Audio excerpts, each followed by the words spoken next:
नमस्कार, विकास समाचारमध्ये आपले स्वागत। ठाण्यात महिलेवर सामूहिक बलात्कार आणि हत्या। ठाण्यात महिलेवर सामूहिक बलात्कार करून हत्या करण्यात आल्याचे समोर आले आहे।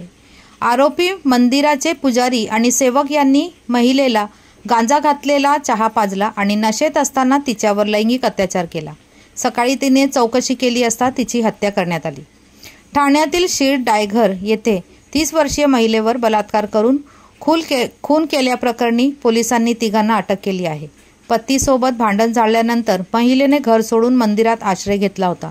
पोलिसांचा असा विश्वास आहे की महिलेने पूर्वी मंदिरात भेट दिली असावी, परंतु त्या दुर्दैवी दिवशी ती एकटी होती। तिच्या असुरक्षिततेचा फायदा घेण्याच्या उद्देशाने मंदिराच्या पुजाऱ्यांसह 3 आरोपींनी तिच्या चहामध्ये गांजा टाकला। ती महिला नशेत होती आणि त्यांना प्रतिकार करण्याच्या स्थितीत नसल्याने तिघांनी तिच्यावर बलात्कार केल्याचा आरोप आहे। सकाळी जेव्हा नशा कमी झाला तेव्हा तिने त्यांना लैंगिक अत्याचाराबद्दल विचारले, ज्याबद्दल तिला माहिती होती, परंतु ती प्रतिकार करू शकली नाही। महिलेला पोलिसांकडे जाण्यापासून रोखण्यासाठी पुरुषांनी तिचा गळा दाबून खून केला आणि तिचा मृतदेह मंदिराच्या परिसरात फेकून दिला, जो डोंगराळ भाग आहे। पोलिसांनी दिलेल्या माहितीनुसार ही महिला बेलापूर येथील रहिवासी आहे। पोलिसांना तपासादरम्यान असे आढळून आले की महिलेचा तिच्या पतीसोबत वाद झाला आणि त्यातून पुढे त्यांच्यात भांडण झाले। 6 जुलैला भांडण झाल्यावर ती घरातून निघून गेली आणि परतलीच नाही। तिच्या पतीने कोपरखैरणे येथे सासरच्या मंडळीकडे चौकशी केली, पण ती तिथे गेलीच नव्हती। त्यामुळे पालकांनी नवी मुंबईतील NRI पोलीस स्टेशनमध्ये हरवल्याची तक्रार दाखल केली, असे एका पोलीस अधिकाऱ्यांनी सांगितले। झोन 1 चे पोलीस उपायुक्त सुभाष बुरसे म्हणाले की 9 जुलै रोजी एका व्यक्तीने मंदिराजवळील डोंगराळ भागात एका महिलेचा मृतदेह असल्याची माहिती पोलिसांना दिली।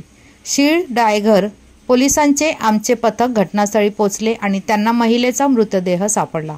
चौकशीनंतर आम्हाला तिची ओळख पटली आणि पतीशी भांडण झाल्यानंतर ती घर सोडून मंदिरात आली होती। या प्रकरणी शीळ डायघर पोलीस ठाण्यात गुन्हा दाखल करण्यात आला असून वेगवेगळी पथके तयार करून तपास सुरू करण्यात आला आहे। CCTV फुटेजच्या तपासणीत महिला घरातून निघून महापे येथील हॉटेलमध्ये नाश्ता करत असल्याचे समोर आले आहे। नंतर ती शीळ गावाजवळील घोल गणपती मंदिरात शिरताना दिसली। मंदिराच्या पायऱ्यांच्या CCTV फुटेजमध्ये ती मंदिरात प्रवेश करताना दिसत आहे, पण ती मंदिरातून परताना दिसली नाही। यामुळे ते लोक मंदिरात पोलिसांच्या संशयाच्या भोवऱ्यात आले, असे अधिकाऱ्यांनी सांगितले। तपासादरम्यान मंदिरातील मूळ पुजारी उत्तर प्रदेश दौऱ्यावर गेल्याचे पोलिसांना आढळून आले। त्यांच्या अनुपस्थितीत त्यांनी मंदिराची देखभाल करण्यासाठी एक पुजारी आणि इतर 2 सेवकांची व्यवस्था केली होती। त्यामुळे या संशयितांनी महिलेला एकटी पाहून तिचा गैरफायदा घेण्याचे ठरवले। सर्वप्रथम त्यांनी तिला भांग घालून चहा दिला आणि तिच्यावर बलात्कार केला। सकाळी शुद्धीवर आल्यावर तिने लैंगिक अत्याचाराचा इशारा दिला आणि पळून जाण्याचा प्रयत्न केला। त्यानंतर आरोपीने तिला पकडून मारहाण केली। त्यांनी तिची गळा आवळून हत्या केली, तिचे डोके दगडावर ठेचले आणि मृतदेह डोंगरावरून फेकून दिला, एका पोलीस अधिकाऱ्यांनी सांगितले। बुरसे म्हणाले की 3 आरोपींना अटक करण्यात आली असून त्यांना न्यायालयात हजर करण्यात आले आहे। त्यांना 16 जुलैपर्यंत पोलीस कोठडी सुनावण्यात आली आहे। आमची टीम अधिक पुरावे गोळा करण्यासाठी तपास करत आहेत आणि ते हवाबंद केस बनवतील।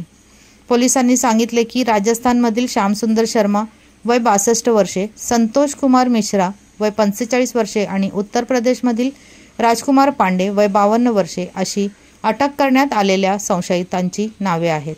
धन्यवाद। वसईहून मी शैनाज शेख, विकास समाचार चॅनलला लाईक, शेअर, सबस्क्राईब जरूर करा।